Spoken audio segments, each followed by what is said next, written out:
Hi everyone, welcome back to my channel. Welcome to Nina's Chelsea Corner. If you're new round here, Chelsea lost to Manchester City in the FA Cup semi-final at Wembley. 1-0, narrow, tough to take, but it is now official. Following Manchester United's victory over Coventry, that they will face each other, Manchester Derby, in the final. And not always in football does the better team win, and I'd say that goes for both matches. Is that fair to say? Because I mean, what a performance by Coventry. First of all, let me just start this video by giving them their flowers. Their fans were unreal, their spirit, their fight, everything about their performance was just honourable in every sense of the word. After that second goal that they scored, they were just playing their hearts out. It was all vibes, it was all mentality, and yeah, they just have everything to be proud of. But in football, unfortunately, it doesn't always go your way, even when you deserve it. I really thought they'd won it with that last minute fourth goal in extra time, but unfortunately, talk about literally by a smidge or by an inch just missing out. It wasn't meant to be, but I hope that they can remember this day at Wembley forever, because what a day. It will go down as a great one. But anyways, now that I've given Coventry their well-deserved their well-deserved applause, celebration, let's talk about Chelsea, because I was at Wembley yesterday and unfortunately I couldn't experience such joy. And for most parts of the game, I really thought we would have it. I really thought, guys, that it would be our day. I went to Wembley with a smile on my face and I said that I feel okay. I mean, if you watch the match day vlog, I was in a good mood. And also, if you haven't checked out the match day vlog, by the way, make sure you do. It really does encompass the whole experience from being there. But yeah, it just wasn't the end which I expected. But when you miss as many chances as we did, it's just inevitable, really, that you're not going to walk away with the win. And Manchester City, it just took one goal by Bernardo Silva for it to just be called a day. Done and dusted, as easy as that. I do still believe for the large majority of the game, we were the better team. We were creating more, and sometimes it hurts more. You know, we weren't outplayed. We weren't overly dominated. We weren't blown out the park by Manchester City. We were just simply our own enemies and we let ourselves down. So nobody else to blame for that. Absolutely nobody else to blame. But to get into the details of the game, I thought the way Pochettino set us up was fair enough. I thought obviously Enzo being the only change, bringing him back into the lineup, maybe he accommodated for that change and sort of shifted Gallagher to the wing, which was strange in a way, but you know, he didn't make too many changes. He didn't shift things around to what worked against Everton. Yes, it was Everton, but we still had very good patterns of play. We had a good build-up play, and I thought, guys, you know, this season we have come toe-to-toe with Manchester City, not once but twice, both home and away. Yes, we've conceded 5 goals, but we've also scored 5 goals, and nobody expected that from crappy Chelsea. And we have shown that we can compete with them, and I just thought Man City were there for the taking yesterday, but it just didn't quite work out. It was chance after chance, missed certain mistakes where it's just unforgivable, really. You know, you've got the responsibility to bury a chance. At least do that with 1 out of 5, because that just was the case. Completely different game we're talking. And you know, I need to just stop in directing and really just bring up the player that I'm talking about, because I mean, no secret to anyone that it was Nicholas Jackson. I'm not singling him out. He, you know, wasn't the only one that missed chances, but at the end of the day, he had the most, and had he just put one away, it would have just put the game in a completely different perspective.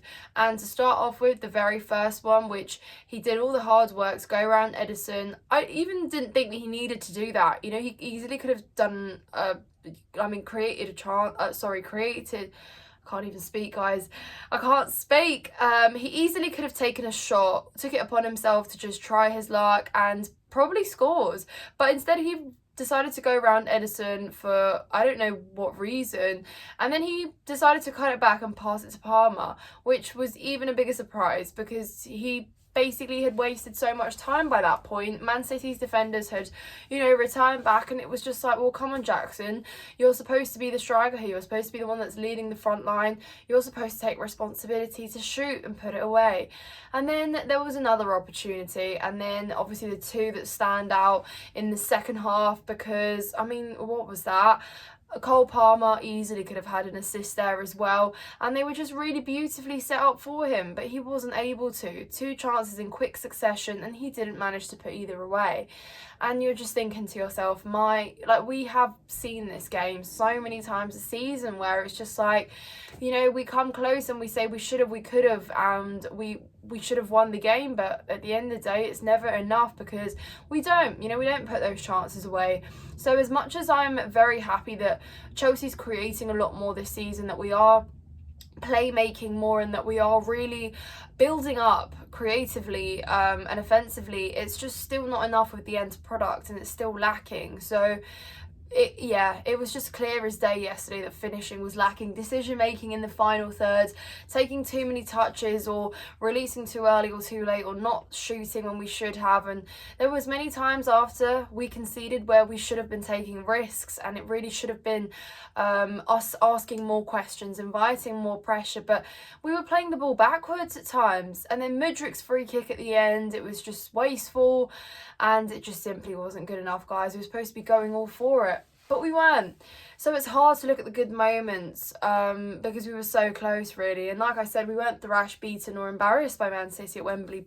We weren't. We simply weren't. So I guess it hurts more because you're so close yet so far. But yeah, guys, I'm sure that we were all disappointed. It's just a shame because we could have made another cup final, and, you know, just would have been a different story. But now the only way we get into Europe is the league, you know, the league where we've been up and down with the results.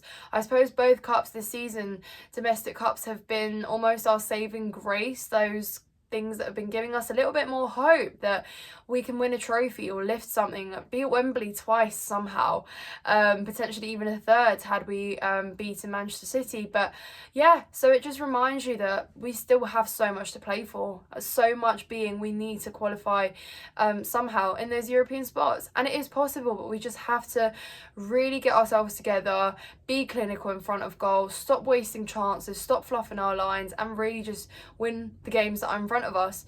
That being said, though, Arsenal's next, and we've also got Villa to play, there's West Ham, there's Tottenham, so there's still some tough games coming up. And as much as I'd like to say we've turned up against the big teams this season, yeah, we have, but we still haven't beaten them necessarily. And to take 3 points, you've got to win. It's just as simple as that.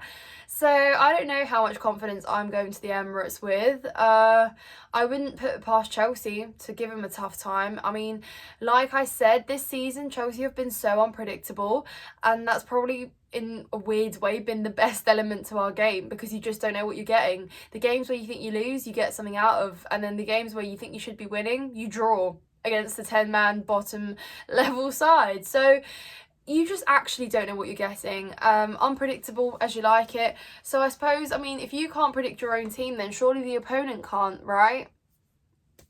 That's all I have to say. So yeah, guys, obviously not much time to dwell on it. We literally have Arsenal in a day, so we have to focus on that and yeah, just really claw our way through and secure the European spot. Because I know this season has been up and down, it's been a big stepping stone and it hasn't gone as we've liked it. There has still been signs of improvement. There has still been players that we look at and think, okay, there's potential there. It just needs to be moulded, it needs to be shaped, it needs to be improved. But yeah, yesterday showed us that we still don't have the end product, that some of our players still aren't maybe mature enough, or aren't maybe or are lacking a bit of quality. Because I saw that some people said our players don't care. No, guys, I do think they care. They just lack a bit of quality at times, and I guess that's still an improvement on last season, right? Some of our players didn't want to be there, and from what I saw at Wembley from certain individuals, you know, like your Thiago Silva, head in hands, tears in his eyes, it means a lot, you know, playing for Chelsea, being there, wanting to win, it means a lot. And yeah, guys, I mean, how sad was it seeing Thiago Silva that way? He just deserved such a better way to end his career at Chelsea, but he is going to be a legend. He is already a legend, and he has done so much. There is nothing that he needs to regret in his career, because he has just been above and beyond anything we ever envisioned him to be. So thank you, Thiago Silva. But yeah, a big learning curve for everyone. I just hope that they can channel all of this disappointment into our league games that we have left to play. But yeah, guys, I hope you've enjoyed this match review. It's been up and down, but truly that's how I felt at Wembley yesterday. It was up and down. I really wanted to celebrate a goal, guys, but I didn't. And I said I literally have not celebrated a goal at Wembley ever being there. And yeah, it's sad. I was at the last 2 cup finals against Liverpool, didn't score a goal there. Watched penalties before that, we lost, and it's just a sour feeling. Yeah, can we ever win at Wembley? And also, when are we next going to Wembley is another question. But anyways, guys, I hope you've enjoyed this video. If you have done so, please leave a like, leave your comments down below. As always, I'm intrigued to hear your thoughts. Check out the matchday vlog as well. As I said, it's uploaded on the channel, and I hope you have a good week. Up the Chels.